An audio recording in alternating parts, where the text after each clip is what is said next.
অনেকেই বলার চেষ্টা করছেন যে ঘটনার প্রেক্ষাপটের পেছনে একজন গুরু ছিল।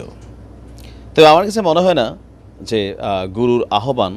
তবে আবার কেউ কেউ বলছেন যে মাঝপথে অনেকটা খেই হারিয়ে ফেলেছিল। মানে গন্তব্যর দিকে যাওয়ার জন্য একজন তো লিডার লাগে।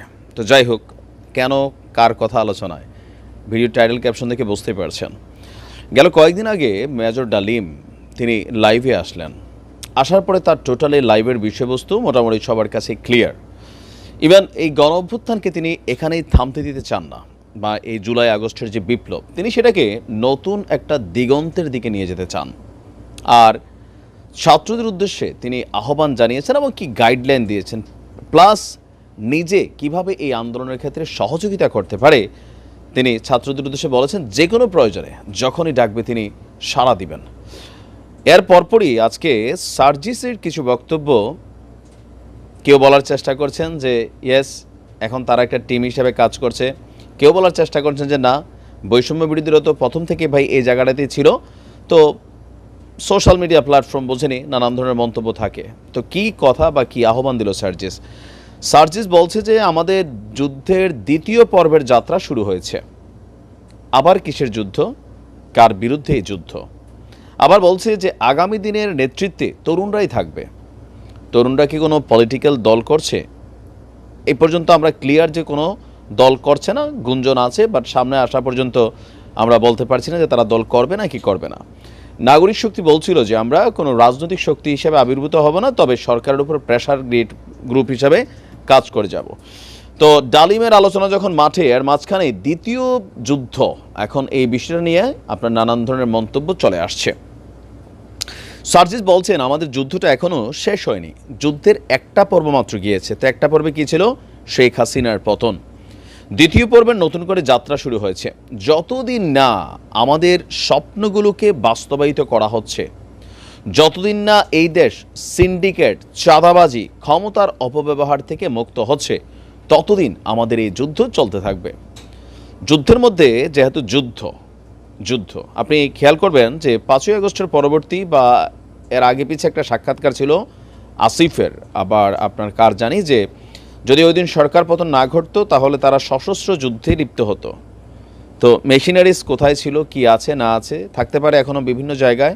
সশস্ত্র শব্দটা সম্ভবত ব্যবহার করেছিল, আমার যদি ভুল হয় ক্ষমা করবেন, বাট এরকম কিছু নিশ্চয়ই আপনারাও শুনেছিলেন। তো এখন আবার যখন যুদ্ধ বলা হচ্ছে, তার মানে একটা প্রতিপক্ষ আছে। কারা সেই প্রতিপক্ষ? কাদের বিরুদ্ধে যুদ্ধে নামছেন?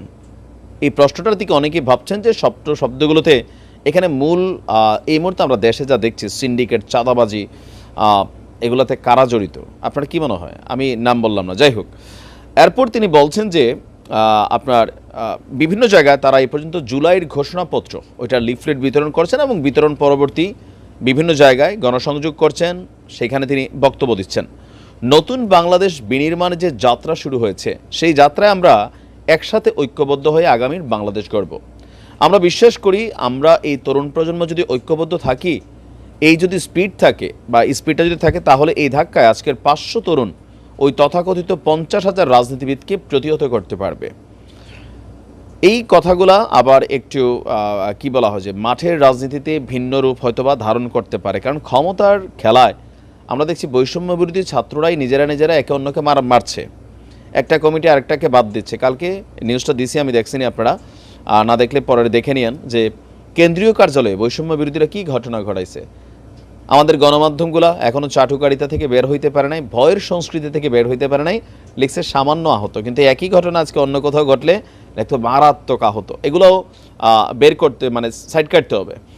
বলছে যে আমাদের শুধু ডিসিপ্লিন হইতে একটা চেইন অফ কমান্ডে ঐক্যবদ্ধ থেকে সামনে এগিয়ে যেতে হবে। তাহলে চেইন অফ কমান্ডটা কে দিবেন? সার্জিস, হাসনাত, আসিফ নাহিদ, মাহফুজ তো আউট অফ সার্কেল। কে দিবে? কার প্রতি এই নেতৃত্বের জায়গাটা আর আস্থার জায়গাটা পোলাপাইনের আছে?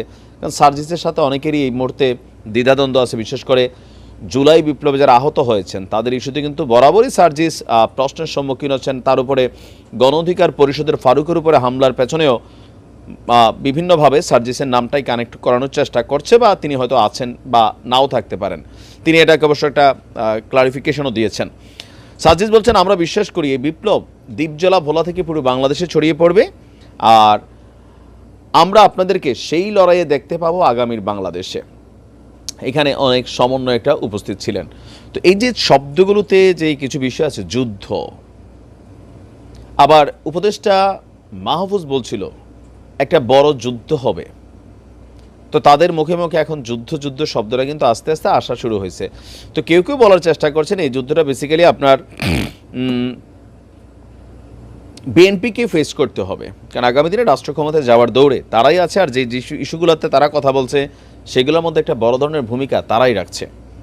আবার প্রকাশ্যে অপ্রকাশ্যে ইশারা ইঙ্গিতে বিএনপি এবং বৈষম্য বিরোধীদের মধ্যে একটা আভ্যন্তরীণ দ্বন্দ্ব চলছে, ত্রিমুখী চলছে রাজনীতি। তো পেছনে কে আসলে? সবাই বলছেন যে বৈষম্য বিরোধীরা, কেউ কেউ বলছেন যে না ভাই, মেজর ডালিম হয়তো পেছন থেকে এখন কমিউনিকেট করছেন তাদের সাথে।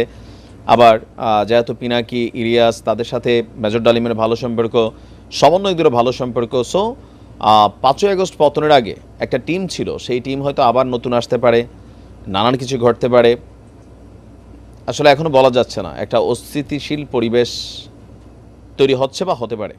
দেখা যাক কি হয়। ভালো থাকুন।